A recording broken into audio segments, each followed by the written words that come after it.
vàng chân lý mơ đường độ sinh.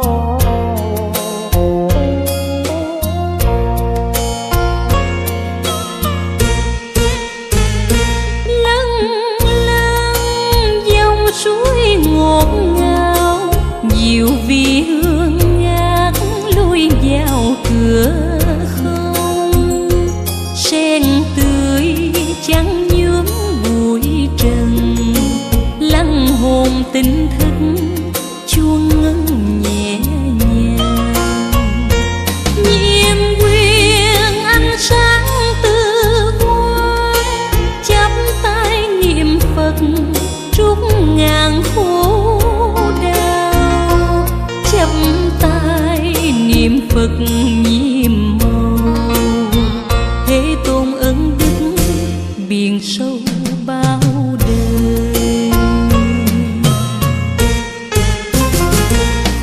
Thành tâm kính lại Ngài, chắp tay niệm Phật hồn tươi trắng rằm. Nam mô Bồ Tát Quán Âm, chắp tay niệm Phật trụ tâm an hòa. Nam mô Bổn Sư Thích Ca, chắp tay niệm Phật tâm hoa cúng dường, chắp tay niệm Phật mười phương đạo vàng chân lý mơ đường độ sinh. Chắp tay niệm Phật kính thành, mở tâm hồi hướng sinh linh muôn loài. Nam mô Bổn Sư Thích Ca, Nam mô Bổn Sư Thích Ca, Nam mô Bổn Sư Thích Ca, Nam mô Bổn Sư Thích Ca.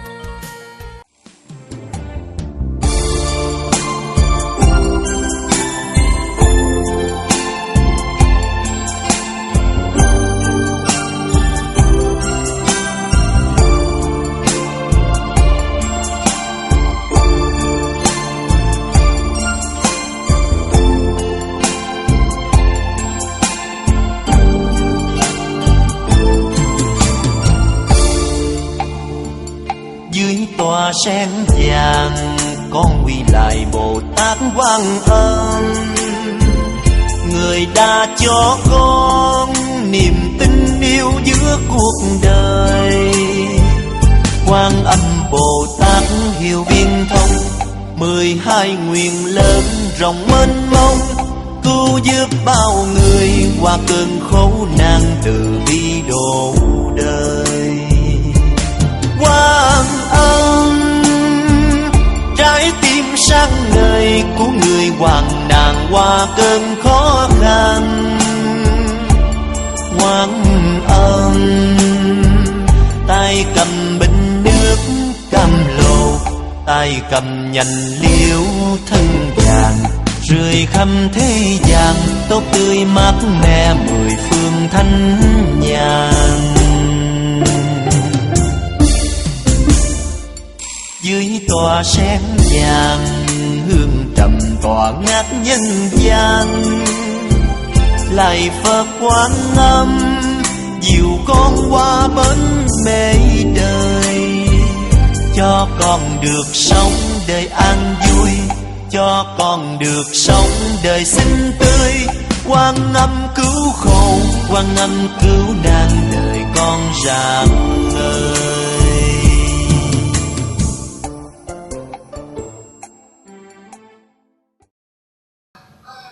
Kính lễ chư Phật cùng chung với Thượng Tọa và chư Đại Đức Tăng. Mô Phật.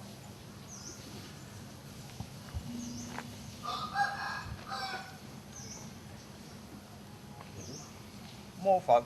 Chư Phật tử hướng về chư Phật cùng chung với Thượng Tọa và chư Đại Đức Tăng, kính lễ ba lễ. Mô Phật.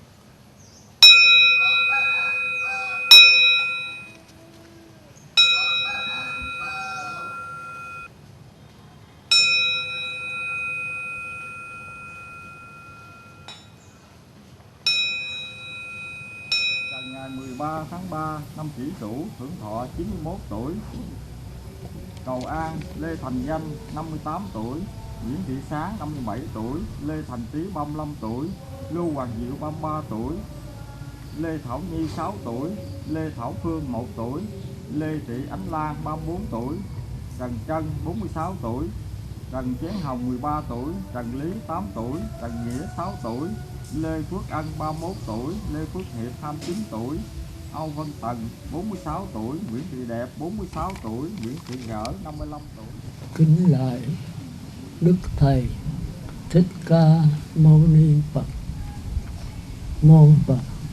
Thì hôm nay cũng có duyên lành về Phật Pháp, mà cũng là ngày mùng 1 tháng Giêng, tức là đầu năm của năm Tân Mão. Thì hôm nay thì cũng là ngày sất bát thường lệ của cô Đăng, cô Ánh, và cũng có chư Phật tử ở khắp các nơi cũng như tỉnh Trà Vinh đây đã đến hội tụ tại đây để nghe Pháp. Thì chư Phật tử đã đọc kinh cúng dường ngôi Tam Bảo vừa xong, và sau đó chư Tăng cũng có đọc bài kinh Phước Thí. Mục đích là chứng minh ngày sất bát hôm nay của cô Ánh, cô Đăng cũng như tất cả Phật tử hiện diện hôm nay nói riêng, và toàn thể Pháp giới chúng sanh nói chung đều đặng giảng sanh cực lạc và thành Phật đạo. Thì buổi cúng như vậy tạm là viên mãn, nhưng theo cái truyền thống của khất sĩ thì cái bài nói Pháp là quan trọng hơn hết. Thì hôm nay tôi xin nói về vấn đề cầu an và cầu siêu, tức là vấn đề sống và chết, hay chúng ta còn gọi là sanh và tử. Đó là vấn đề gai gắt nhất và cũng đau khổ và nhức nhối nhất cho chúng ta, và mãi mãi đời đời kiếp kiếp, chứ không phải là lúc của chúng ta không. Mà thời Thái tử Siddhartha, Ngài cũng đi dạo 4 cửa thành, và Ngài cũng đau khổ nhức nhối về vấn đề sống chết. Sống chết là gì? Là có sanh ra, có già, có bệnh, rồi phải chết. Giờ dài dài mãi cho tới Phật Di Lặc ra đời, hay là vô số Phật ra đời cũng vậy thôi, cũng là sanh, cũng già, cũng bệnh và cũng chết. Thì nếu sanh vào cuộc sống này, sanh già bệnh chết rồi thì phải có thương yêu, tức là cha mẹ anh em, những người mình thích nhất, mến nhất, phải sanh già bệnh chết, tức là phải ra đi, thì mình khổ. Rồi những người thù ghét thì trong cuộc sống làm sao mình cho người ta vừa lòng hết được. Có người mình không vừa ý, và có khi mình vừa ý mà người ta không vừa ý mình, thì thù ghét là gặp gỡ thường xuyên, là phải đau khổ. Rồi trong cuộc sống chúng ta hơn một lần ham muốn bất cứ một cái gì, việc nhỏ có, việc lớn có. Quý vị suy nghĩ cuộc đời quý vị từ sanh ra tới bây giờ có phải hơn một lần ham muốn không? Tôi dùng hơn một lần, nó tức là cả trăm, cả triệu lần. Mà có luôn luôn cái ham muốn nào cũng thỏa mãn hay không? Thì dĩ nhiên thấy người ta có chiếc Honda, mình muốn Honda mà nghèo quá không tiền. Nhiều khi con cái trong gia đình dòi dĩnh cha mẹ, làm cha mẹ khổ đau. Nhưng mà nếu cha mẹ không tiền thì cũng đành chịu thôi. Thành ra hơn nhiều lần mình đã vì ham muốn mà không được khổ. Đúng vậy là đúng, tóm Đức Phật tóm lại là có 7 khổ. Tóm thôi chứ nó có vô lượng khổ đau. Thì đúng là có xác thân này là có đau khổ. Mà xác thân là cái gì? Đó, chúng ta phải tìm hiểu cho tới nơi. Chút nữa chúng ta đi vào phần thứ hai về cái xác thân quý vị đang ngồi đây. Từ sắc thân của con mà con không biết hả sư? Không biết đâu. Quý vị biết hết sắc thân này, quý vị đắc quả La Hán, tức là thánh nhân. Còn quý vị biết tất cả sắc thân của chúng sanh này là người, thú, cỏ, cây, trời, thì quý vị thành Như Lai. Thì đạo Phật có thế thôi. Thành ra nghe nó đơn giản, nhưng mà thật sự không phải giản đơn như vậy. Và khi hiểu biết rồi thì cũng tốn vài chục năm hay vài trăm luôn mồ hôi, rồi sống với cái hiểu biết đúng đắn toàn diện này thì phải dùng cái chữ than ôi. Tức là chúng ta, như tôi cũng chưa sống được, nhưng mà tôi đã tốn 40 mấy năm để tìm hiểu nó. Khi được hiểu rồi thì đã muốn gần vô là thiêu rồi. Sống với nó thì cái tập khí, cái thói quen nó chống cự lại hoài. Mình phải hiểu chỗ đó. Thì hôm nay tôi xin chia ra 4 phần. Phần thứ nhất là những cái thói quen về danh từ. Chân từ nó không phải là sự thật, nó chỉ diễn tả một phần nào cái bóng dáng của sự thật thôi. Do đó chúng ta khổ đau. Thì danh từ của chúng ta là cái gì? Thì nãy chúng ta có đọc qua đó. Mỗi năm Tết đến là cầu an, cầu siêu, khai thị, trai tăng, rồi lại cầu phước, cầu tài, cầu lộc, cầu thọ, cầu đủ thứ hết. Cầu cho người chết thì là siêu, chúng ta dùng danh từ thường xuyên đó. Còn cầu cho người sống là cầu an. Cầu an cho mình, cho gia đình, cho cha mẹ mình.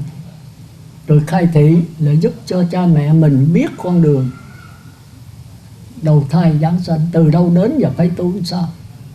Rồi cầu phước, cầu tài, cầu lộc, cầu thọ là cầu cho gia đình giàu có, sung sướng. Mà sự thật có giàu có sung sướng hay không? Mà nếu giàu có, sung sướng, có phải là hạnh phúc tuyệt đối hay không? Thì cái đó chúng ta phải hỏi lại. Có cái sống nào mà không chết hay không? Có cái phước báo nào mà không có tai họa nằm trong đó hay không? Nếu chúng ta không hiểu đành là chúng ta sẽ nằm trong cảnh khổ đau. Rồi phần thứ hai, như vậy thì cái xác thân này gồm có bao nhiêu phần mà nó làm cho chúng ta đau khổ? Xác thân này gồm có 7 phần trên đó, và vô lượng cái khổ đau trong đó, nhất là thời buổi này. Mà nếu mình khổ đau mình không biết thì ngay hiện tại là 4 đường ác: địa ngục, ngạ quỷ, súc sanh, Atula. Còn nếu hiện tại mình khổ đau mà mình biết, và mình cố gắng mình vươn lên mà cải sửa để thành một người gương mẫu, một người tốt trong xã hội hiện tại, một người con hiếu thảo, một người cha đáng kính, một người mẹ đáng kính và đáng thương, một người công dân tốt, thì chúng ta phải tìm hiểu đó là 4 phận, là trách nhiệm, là quyền lợi mà mỗi người phải vươn tới. Thì có đó kêu là cõi trời chứ không phải đạo Phật. Đạo Phật đi cao hơn, tức là có vô lượng bổn phận chứ không phải có một bổn phận như vậy. Thì chút nữa chúng ta đi tới. Đó là phần thứ hai. Rồi phần thứ ba là chúng ta phải biết hiện tại chúng ta đang ở cảnh giới nào, ở cõi nào. Và chúng ta thường sợ cái chết. Mà chúng ta cái sống chưa biết thì cái chết chúng ta không biết được. Mà nếu biết rành cái sống thì cái chết nằm ngay trong đó. Tôi lấy thí dụ, một người ghiền cờ bạc thì đến nhà không gặp thì lỡ sông bãi là gặp. Nó dễ như vậy. Một người ghiền nhậu thì bây giờ không gặp thì đến chỗ quán nhậu thì gặp. Một người Phật tử mà ghiền tịnh xá cũng là ghiền đấy, nhưng mà cái ghiền tốt, cái ghiền cao thượng, ghiền đạo đức thì cũng là ghiền thôi. Ghiền cái xiềng vàng cũng vậy là ghiền, mà ghiền cái xiềng cây, xiềng sét cũng là ghiền. Nhưng mà cái ghiền cao thượng thì đưa tới giải thoát, chúng ta phải hiểu cái đó. Thì hãy đến nhà không gặp thì chúng ta vô tịnh xá, vô chùa. Như vậy người Phật tử có khi nào mà chui vào gia đình cờ bạc mà đầu thai vào đó không? Thì chúng ta phải hiểu cái đó. Chút nữa là chúng ta sẽ đi rành hơn về vấn đề đó. Thành ra chúng ta chỉ tìm hiểu cái sống thôi, thì cái chết nằm ngay trong đó. Đạo Phật nó thực tế chỗ đó. Rồi phần thứ tư thì chúng ta nói tới 4 đường ác, 4 đường thiện, rồi đi tới giải thoát đạo Phật. Nhưng muốn đi cao, muốn đi xa thì bắt gần từ ở thấp và ở chỗ gần. Muốn lên làm thầy giáo, giáo sư thì cũng phải từ mẫu giáo. Không có ông bác sĩ, ông giáo sư nào mà cha mẹ sanh ra là làm bác sĩ bao giờ. Cũng phải đi tới IT thôi. Thì cái thứ tư là phần tu tập hiện tại của chúng ta, từ 4 đường ác qua 4 đường thiện. Tóm lại là hôm nay chúng ta có 4 phần. Phần thứ nhất là chúng ta tìm hiểu về vấn đề nuối tiếc quá khứ, mơ mộng tương lai. Thành ra chúng ta mới có cầu an, cầu siêu cho người sống, người chết, mong cầu ngày mai sẽ đẹp đẽ. Mong cầu những người quá khứ thì sẽ được đời sống hạnh phúc. Nhưng mà chúng ta quên rằng tất cả quá khứ đều nằm trong hiện tại. Tất cả tương lai cũng đều nằm trong hiện tại. Mà chúng ta bỏ mất hiện tại thì đi cầu quá khứ đã qua rồi cầu cái gì? Mà cầu tương lai quyết định trong cái nhân hiện tại. Thành ra Đức Phật chấp nhận cái này, kêu gọi chúng sanh hãy sống hiện tại. Mà hiện tại là gì? Hiện tại là ngay bây giờ và tại đây. Thì chúng ta sẽ tìm ngay bây giờ tại đây con người là như thế nào. Thì trong đó bao gồm có cái chết, đừng sợ chết. Nếu bây giờ sống đau khổ, tôi bảo đảm chết sẽ khổ đau. Bây giờ sống hạnh phúc, tôi bảo đảm chết sẽ được phúc lạc. Nhưng mà tu tập làm sao? Thì tất nhiên mày phải bắt từ mẫu giáo. Thì hôm nay tôi giảng từ mẫu giáo thôi. Còn cái vấn đề mà làm Phật thì chúng ta hiểu cái lý thuyết thôi. Bởi vì muốn thực hành thì phải là giáo sư, tức là đời sống xuất gia. Người nữ phải cạo đầu, người nam thì phải cạo tóc. Thì nó phải vậy thôi. Bởi vì nó đòi hỏi cái hoàn cảnh phải thật sự thuận tiện. Thầy sáng bạn lành, không còn lo ăn mặc ở bệnh nữa, không còn lo chồng, lo vợ, lo con, lo cha mẹ nữa. Mà bây giờ lo vô lượng cha mẹ, giờ vô lượng con cái, vô lượng chúng sanh. Thì trước tiên là phải dứt bỏ hết. Bỏ tất cả rồi mới trở lại tất cả. Thì đó là đạo Phật. Người sơ cơ tất nhiên là phải chìm đắm trong sự học hành thôi, không còn biết gì hết. Rồi sau mới trở lại, khi mà không nhiễm, không giết mất nữa thì mới trở lại độ. Thì đó là ý nghĩa của cái buổi nói chuyện hôm nay. Thì bây giờ thời giờ thì nó không có. Mà cái này tôi đã đi hàng chục lần rồi, mà mỗi lần tôi mới giảng khác. Thành ra hôm nay tôi đi sâu và đơn giản một chút. Vì ngày Tết thì cái thời giờ nó ít. Quý vị ngồi đây chứ cái tâm quý vị ở bên ngoài á. Còn đi thập tự con này kia nữa. Quý vị không có tập trung để nghe đâu. Tôi biết vậy đó. Thành ra tôi nói ngắn gọn thôi. Có người chắc nghe một chút rồi đứng dậy đi về thôi. Quý vị không có đặt vấn đề sanh tử là quan trọng. Thành ra tôi thường lại tôi nói cố gắng lại đây tôi xin 2 tiếng hồ thôi, 10 giờ tới 12 giờ. Rồi muốn đi đâu thì đi. Rồi sáng sớm muốn đi đâu thì đi, xin 10 giờ đến Tịnh Xá Ngọc Dân. Bởi vì trong cuộc sống chúng ta chỉ có Pháp là quan trọng hơn hết. Pháp là cái gì? Là con đường chấm dứt sống chết. Mà trên cuộc đời này cái gì quan trọng hơn hết? Cũng là sống chết. Ông vua cũng phải chết, Phật cũng phải chết. Nhưng mà có một cái không chết. Mà nó ở đâu? Nó ở ngay trong vấn đề sống chết. Có một cái không hề sống chết nằm ngay trong đó. Thì cái này phải dùng lời nói, dùng pháp lý để diễn tả. Rồi quý vị quá thở. Có người nói bạch sư con ở chút xíu thôi, còn con phải đi thập tự nữa. Thập tự là cái gì? Ai cứu độ mình? Ai thương mình? Trên cuộc đời này không ai cứu mình, không ai thương mình hết. Tôi nói thật, chỉ có mình thương mình thôi. Mình thương mình tức là phải nghe Pháp và phải thực hành. Mà biết đâu thực hành, con có biết cái gì đâu mà thực hành. Thì cái đó Thái Sử Thị Đạt Ta đã tìm sẵn con đường cho mình. Rồi tôi hôm nay trùng tiến lại thôi. Chứ mình khỏe, mình khỏi tìm gì hết, con đường đã có sẵn rồi. Bây giờ mình chỉ cần bước đi thôi. Một con đường như thế nào sư? Thì hôm nay tôi xin nói con đường đó. Rồi quý vị mong cầu đi trở về, đi cho 10 chùa, đi 100 chùa cũng chẳng ích lợi gì hết. Cái chùa lớn nhất chính là sắc thân của mình. Cái chùa đó mình không đi, mình không tìm hiểu, mà đi tìm đủ thứ chùa hết. Lỡ ghé chùa một chút xíu và đi chùa khác, kêu là cưỡi ngựa xem hoa. Mà cái chùa thật sự nhất, cái chùa lớn nhất, ông Phật thiệt, chính là sắc thân của mình. Ngay trong đó nó có đủ thứ trong đó hết. Địa ngục, ngạ quỷ, súc sanh, tu la, người trời, Phật cũng nằm ngay trong cái sắc thân này. Quý vị phải nhớ chỗ đó. Thành ra tóm lại thì tôi muốn nói cầu an, cầu siêu, cầu phước, cầu tài, lộc thọ, cầu sống, cầu chết gì đều nằm trong hiện tại. Hiện tại nó bao gồm cả quá khứ và nó định đoạt cho tương lai. Thành ra chúng ta thường sống, chúng ta nuối tiếc quá khứ, rồi chúng ta mơ mộng tương lai. Mà tương lai nó đến đâu phải như mình mong cầu được. Mà muốn được như mong cầu thì mình phải gieo cái nhân tốt và tạo những cái duyên đầy đủ cho nó. Mình muốn có một cái trái xoài ngon ngọt thì đâu phải là gieo hột giống bây giờ là có trái liền, phải 3-4 năm về sau. Thì mình phải lựa hột giống tốt. Ví dụ xoài ngọt, xoài gì đó, xoài Thái Lan vậy đó thôi mà còn xanh tươi mà nó ngọt vô cùng, thì phải kiếm cái giống tốt. Mà giống đực hay giống cái nữa. Nếu mình không rành mà lựa cái xoài mà cái hột dài thòn nó giống đực thì không ít có trái hoặc là không có. Còn cái bụng nó hơi bự bự tròn đó thì đó là giống cái. Cái này là tôi đi hành đạo tôi hỏi mấy người trồng thôi, chứ tôi cũng không rành, họ rành lắm. Thành ra đi cùng nơi khắp xứ thì mới học hỏi hoàn toàn được. Thành ra trong sư trưởng thường nói đó,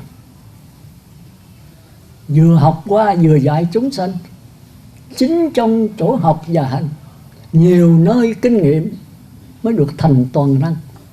Tôi thấy ở chỗ này Tịnh Xá này hoài là chết tăng. Mà đi các nơi thì mỗi nơi có một cái đặc biệt. Mỗi một người, một cái tỉnh, một cái dân nó có một cái kinh nghiệm độc đáo. Rồi người quý sư đi Bác là chỗ nào cũng tới hết rồi, không có chỗ nào không tới.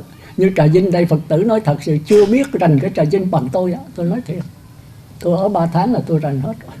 Quý vị có khi ở từ nhỏ tới lớn mà nhiều cái đường hẻm quý vị không biết. Tôi đi tới tận cùng. Nói hết thời xưa không có đường đi được, tôi vô tới hết tôi trở ra. Chứ không phải là không đường đi rồi tôi trở ra. Tôi coi nó như thế nào. Đi xin ăn mà, từ nhà giàu tới nhà nghèo chỗ nào cũng có bức chân người khất sĩ hết. Không có phân biệt giàu nghèo gì hết. Còn nếu không cho là tôi đứng 5-3 phút, tôi không mở miệng gì hết. Rồi không cho là tôi đi. Còn có ra hỏi thì mình nói xin con đồ chay, cơm với các món đồ chay, trái cây. Còn không có thì thôi. Để cho gieo cái duyên rồi người ta biết là cuộc đem tiền là không nhận. Cuộc đời không phải là tiền bạc quyết định, mà chính cái tình thương, cái hiểu biết mới đem lại an lạc cho mọi người. Người ta ở ngoài đời thì không tiền là chết, có tiền mới sống. Hữu tài tất sanh, vô tài tất tử vậy đó. Còn người tu đó có tiền thì chết mà không tiền mới sống. Như tôi là 40 mấy năm nay tôi không có các bạn. Rồi tôi sống về Tây sống còn khỏe hơn ngoài đời nữa. Thành ra trong kinh Đức Phật mới nói đó, bỏ tất cả sẽ được tất cả. Không ai bằng nghèo bằng người khất sĩ. Nghèo tới không có đồng xu dính túi. Mà không có ai giàu bằng người khất sĩ. Giàu tới có cả vũ trụ. Thì bây giờ thấy cái đạo Phật nó khó hiểu là chỗ đó. Khó hiểu là chỗ đó. Ai mà giàu bằng ông vua.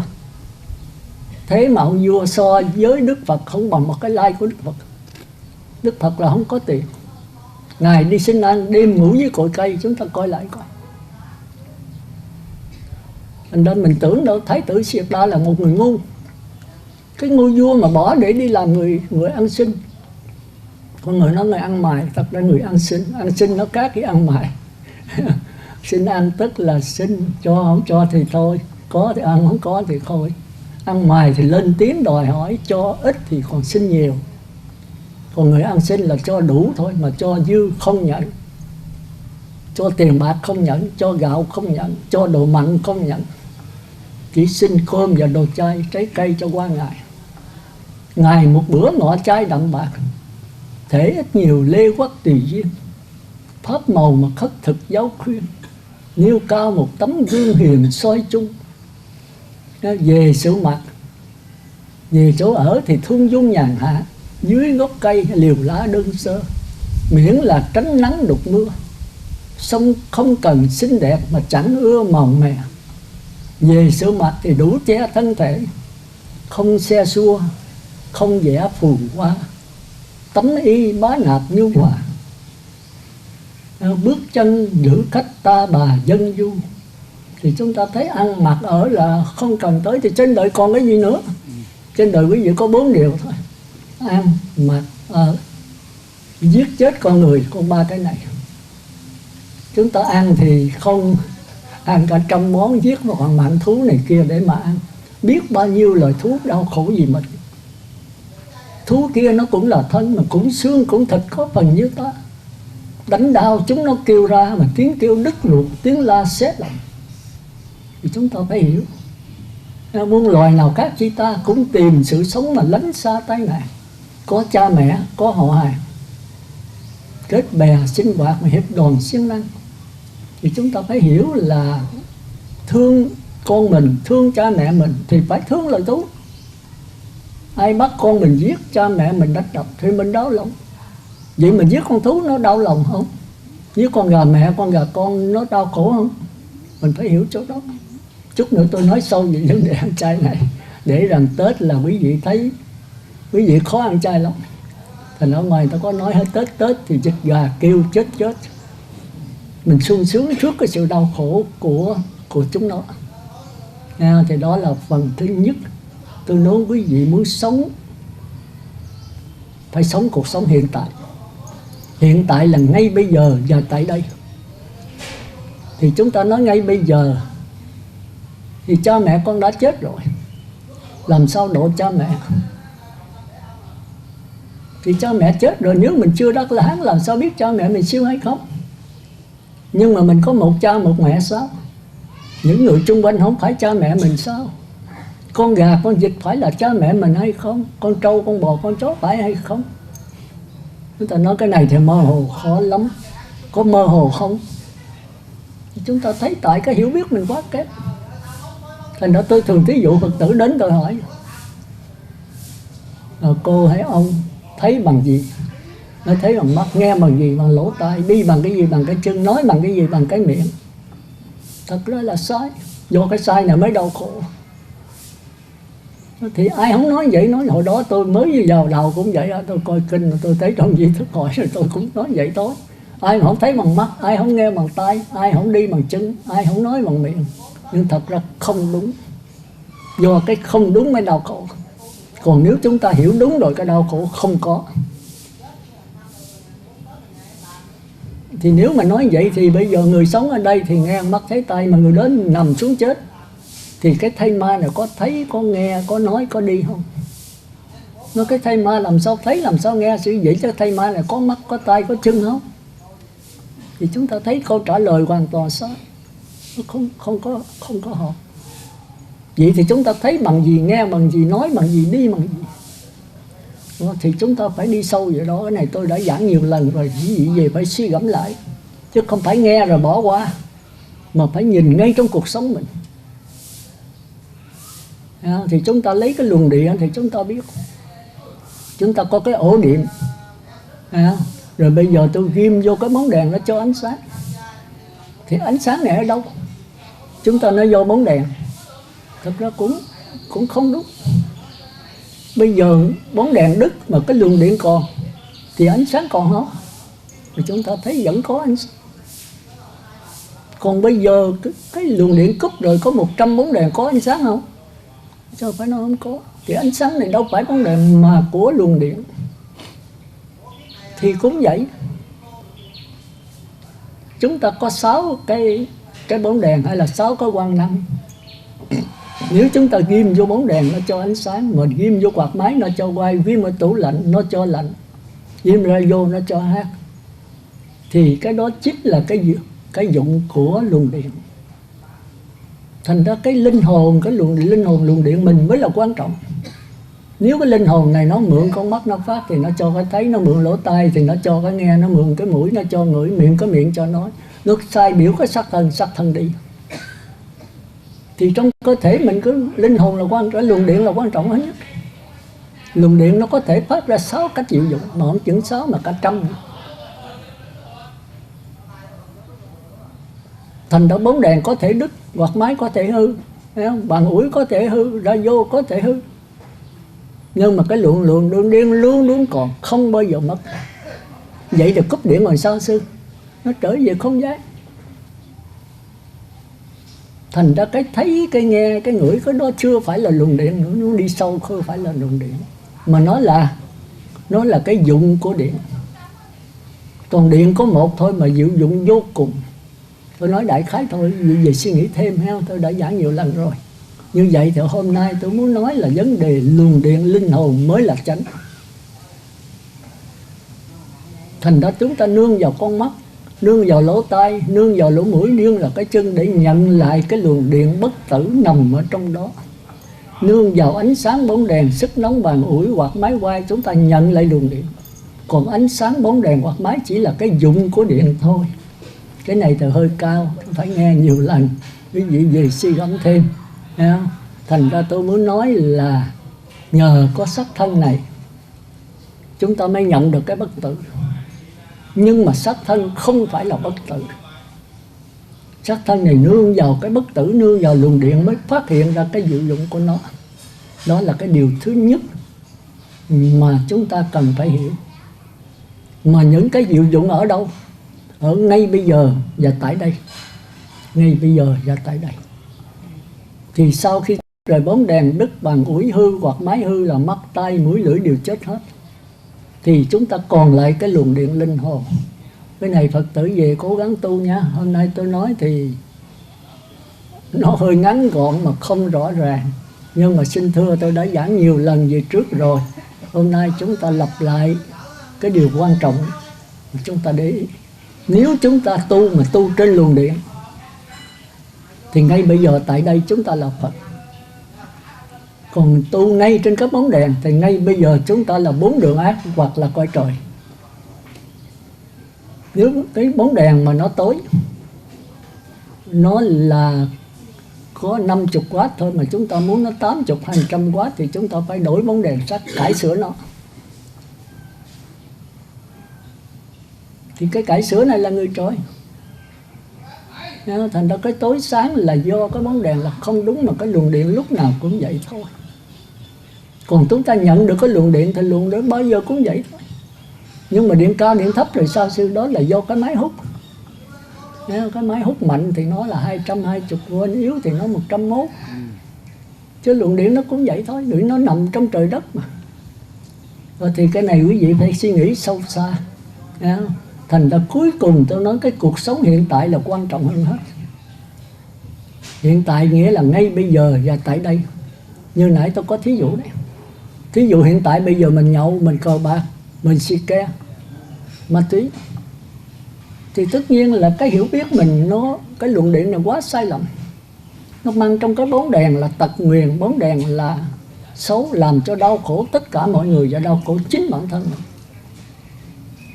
Thì bây giờ muốn cải sửa chừng nào, không thẳng từ từ hay sự không có, ngay bây giờ và tại đây. Quyết định ngay bây giờ và tại đây.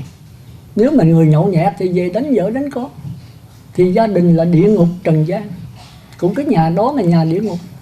Vợ con đau khổ, chính mình đau khổ, lối xóm đau khổ, và cả cái thị xã Trà Vinh này đau khổ, cả cái nước Việt Nam đều đau khổ. Một mình mà làm hại biết bao nhiêu người. Bởi vì cái tỉnh Trà Vinh này là gì? Là toàn thể dân chúng, toàn thể bác. Mình là một trong cái toàn thể. Mình hư mình sẽ làm đau khổ những người chung quanh. Rồi cái tỉnh Trà Vinh là cái gì? Nhiều cái tỉnh Trà Vinh như Trà Vinh mới tạo cái nước Việt Nam. Rồi thế giới là gì? Thế giới là nhiều cái nước hợp lại là, mà bắt đầu cũng từ một cá nhân. Chúng ta phải hiểu cái đó.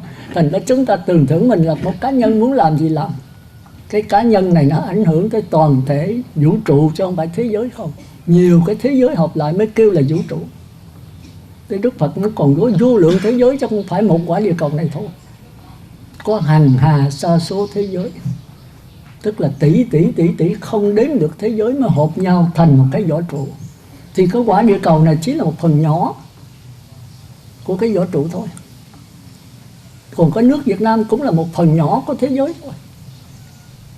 Còn cái gia đình mình cũng là một phần nhỏ của nước Việt Nam, của cái tỉnh Trà Vinh này thôi. Còn mình là một phần nhỏ của gia đình thôi. Nhưng mà cái phần nhỏ này quan trọng nhất. Họp nhiều thành nhỏ này, phần nhỏ này lại mới thành cái võ trụ. Cái phần nhỏ này nó nhờ cái võ trụ mới tạo nên nó. Thì nó phải giúp ích lại, nó phải tạo lại võ trụ. Thế cái này quý vị Phật tử phải ngồi nghiền ẩm cho kỹ. Ví dụ như tôi sanh ra, Phật tử sanh ra này, nó do tình cha quyết mẹ, đúng chứ không phải sai. Nhưng mà hiểu quá kém. Nếu không có bác sĩ, không có người nông phu, không có người thợ dệt, mình có ăn, có mặc, có ở được không? Nhưng phải nhờ tất cả, không muốn làm nhà phải người nhờ thợ nghề, thợ mộc, đủ thứ hết. Còn nếu mình sống không có không khí mình sống được không? Không có mặt trời mình sống được, không có mặt trăng mình sống được không? Toàn thể những cái không phải là ta đã tạo nên cái ta này. Chúng ta phải hiểu chỗ đó. Thành ra cái phần thứ nhất là tôi năn nỉ cũng như cầu xin quý vị hãy cải sửa cuộc sống hiện tại của mình, và hãy độ cha mẹ trong hiện tại của mình. Mình nói có một cha một mẹ là lầm. Những người chung quanh này là cha mẹ. Có thể họ đầu thai vào đứa bé đó, mình đâu có biết. Thấy không? Cái thể xác thì khác, mà cái linh hồn vẫn là một linh hồn đó thôi. Chúng ta thấy cái luồng điện có một thôi. Mà lúc thì nó mang hình thức bóng đèn, lúc thì bằng ủi, lúc quạt máy, lúc bóng đèn tròn, lúc bóng đèn vuốt. Nhưng mà vẫn là cái linh hồn luồng điện cũ. Thì con người chúng ta hôm nay ngồi đây là cả trăm, cả ngàn, cả tỷ xác thân rồi. Có lúc chúng ta là trâu, bò, heo, chó, lúc là ông nội, ông cố, có lúc là con cái, cháu chắc, có lúc mình làm chồng của mẹ mình, có lúc mình làm con, làm vợ của mẹ mình. Phải nói về cái luân hồi là không có đầu đuôi. Chúng ta suy gẫm rồi chúng ta mới biết cái khổ của vấn đề lẫn quẩn. Nói thì mình tưởng đâu là nó không rõ, nhưng mà ngồi thiền suy gẫm thì nó phải đúng 100% như vậy. Cái nhân quả là nó không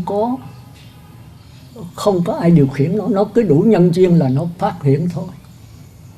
Thành ra bây giờ trong tương lai người ta sẽ nói là quả địa cầu này tận thế gì 21 tháng Chạp gì đó năm 2012 gì đó, rồi có hội Long Hoa, có gì đó, có phong thần, có gì đó. Ích lợi gì? Nếu có những cái đó mà mình chết không? Còn không có cái đó mình chết không? Thì mình vẫn chết cái thường. Bữa nay không chết thì ngày mai không chết thì 1-2 năm, không năm thì 50 năm nữa. Sanh ra là phải chết thôi. Thành nó đối với vấn đề sanh tử, đối với đạo Phật không quan trọng. Mà quan trọng cái gì? Cái tiến hóa hay là cái sa đọa? Mà tiến hóa hay sa đọa ở đâu? Ở ngay bây giờ.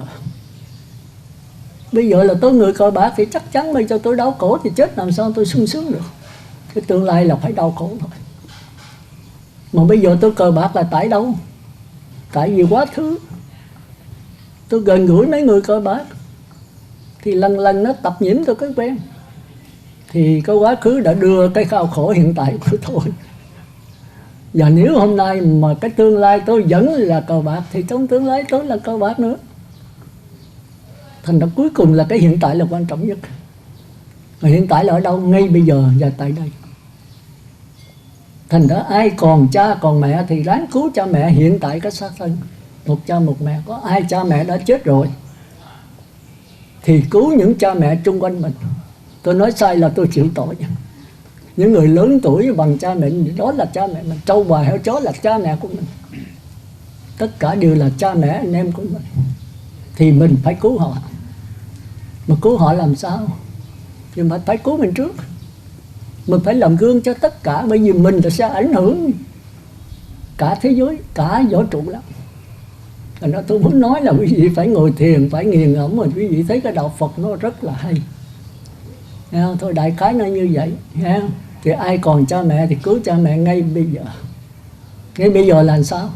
Là cha mẹ phải thọ tam quy, trì 5 giới, ngũ giới, ăn 10 ngày chay, và phải niệm Phật 3 điều: giới, định và huệ. Định là cha mẹ phải niệm Phật, đếm từ 1 tới 10 niệm Phật, phải đếm khỏi cần niệm Phật. Khi mà tiếng niệm Phật nhập tâm rồi nó tràn ra, cha mẹ có cái định lực mạnh. thì không có cái cô hồn nào, không có cái dông nào phá được hết. Và tất cả những cái gì khổ đau là cha mẹ ý chí có thể vượt qua hết. Con người thọ giới rồi mà thiếu cái định lực là không giữ giới được kỹ, trước sau cũng sa ngã. Mà định lực là nhất niệm là gì? Là khi khỏi cần niệm Phật vẫn có tiếng niệm Phật. Còn niệm Phật mà nó phóng kéo về là chưa nhất niệm đâu. Năm ăn năm thua, lúc thắng lúc bại. Chút nữa là tôi phải nói tới cái đó, phần thứ tư là tu thấp nhất. Còn chúng ta thấy nếu niệm Phật mà nhất niệm thì sánh như cõi trời. Mà cõi trời thì không có Phật Pháp, có cõi không. Thì hưởng phước thời gian rồi rớt xuống nữa, đó là tu phước.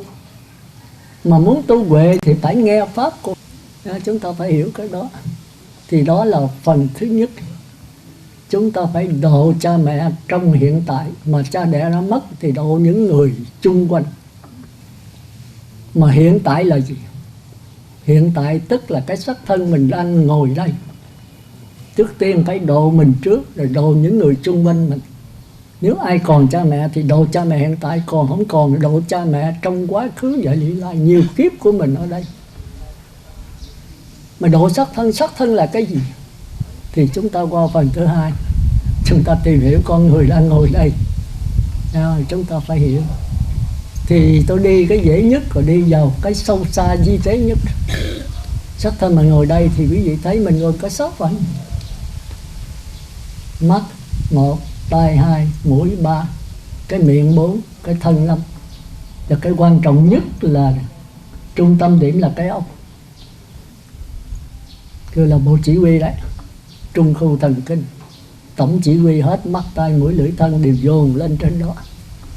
Thì mắt, tai, mũi, lưỡi, thân là cái chỗ phát hiện của cảm giác.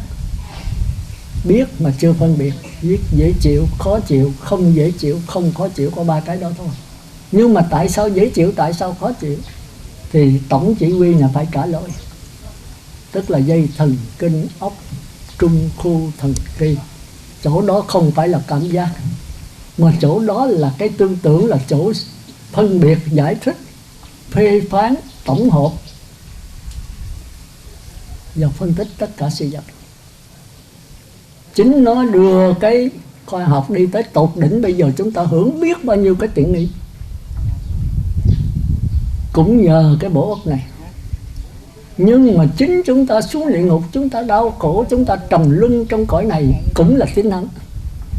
Chúng ta phải hiểu vậy. Bây giờ chưa có lúc nào khoa học mà tiến bộ như bây giờ, chắc lẽ còn tiến bộ hơn nữa.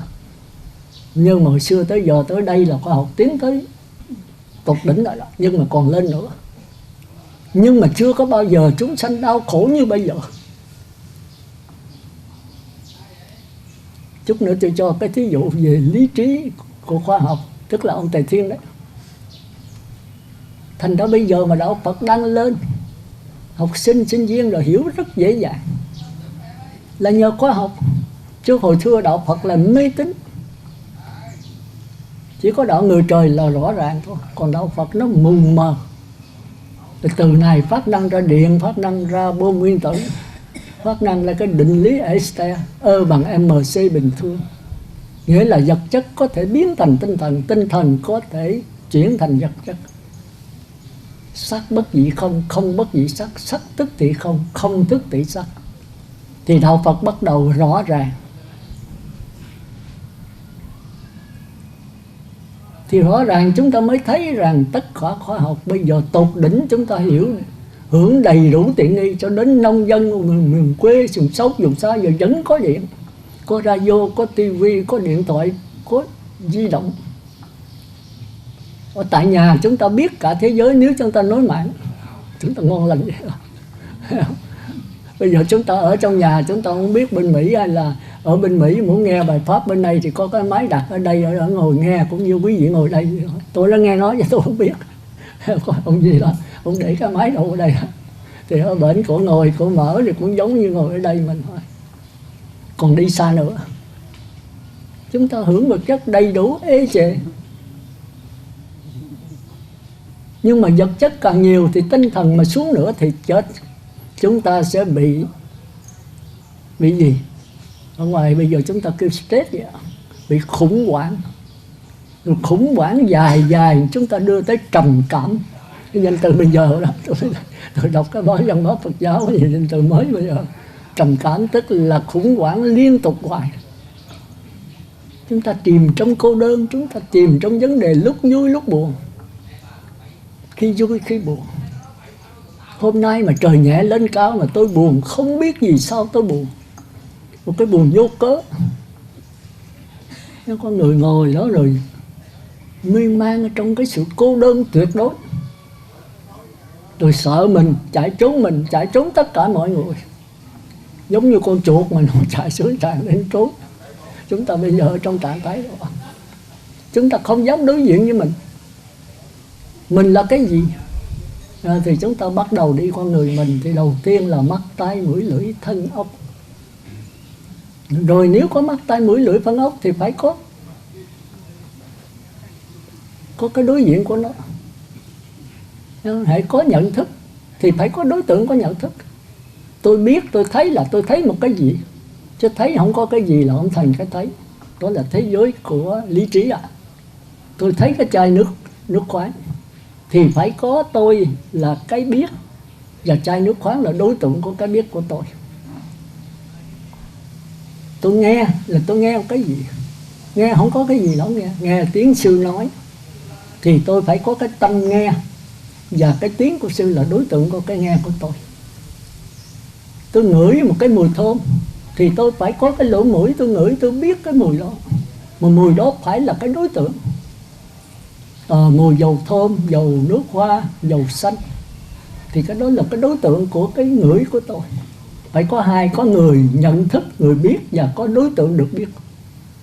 Rồi tới cái lưỡi, tôi biết đây là ngọt thì phải có con người tôi cái lưỡi nhận thức và cái vị ngọt nằm trên lưỡi, cục đường hay là cục kẹo, đó là đối tượng của cái biết. Thân cũng vậy, tôi cảm giác dễ chịu cái gì, đó là cái bình nước ấm, hay là khó chịu, đó là cục nước đá quá lạnh, thì phải có đối tượng. Chúng ta phải hiểu cái đó là cái giai đoạn thứ nhất. Mắt tiếp xúc với sắc trần, tai tiếp xúc với tiếng nói, mũi ngửi cái mùi, miệng nếm tất cả các vị, thân xúc chạm với sơn láng mịn màng. Rồi sao nữa? Đi tới giai đoạn thứ ba, cho cái cảm giác. Con mắt tôi thấy hay nước khoáng, tôi vui, dễ chịu hay khó chịu, thì tiếng ngửi có khi dễ chịu, có khi khó chịu. Như tôi thấy nước khoáng là tôi thấy tôi vui. Tại sao vậy? Vì nước khoáng bây giờ có rất nhiều thứ. Có cái thứ thì nó đủ tiêu chuẩn, cái thứ không đủ tiêu chuẩn, uống vô nó đau bụng. Có thứ uống vô nó khỏe vô cùng. Nhưng mà tại sao tôi biết như vậy? Thì cái này đòi hỏi cái óc trả lời, chứ còn cái vui nói tao nhìn cái nước khoáng này thấy chứ có bộ vừa lòng cái vui. Thì hỏi tôi thì cái cảm giác con mắt tôi nó, cái cảm giác là ngay cái dây thần kinh. Nhưng mà trả lời là phải nhờ cái óc. Mà cái óc nó làm cái gì? Nó phải nhớ lại tất cả những kinh nghiệm, kiến thức mình đã trải qua, nó còn chứa lại trong a lại gia, tức là linh hồn nằm trên không gian. Thì cái nghiệp, quý vị học nghiệp không biết là cái ý chí đó, cái tiềm thức, cái ẩn trong đó, nó muốn làm sao cho thỏa mãn cuộc sống này, thì nó mới moi trong cái linh hồn, kinh nghiệm, kiến thức học hỏi mình, nó mới cung cấp cho tư tưởng. Tư tưởng mới mượn cái óc để phát ra, giống như cái làn sóng mà mượn cái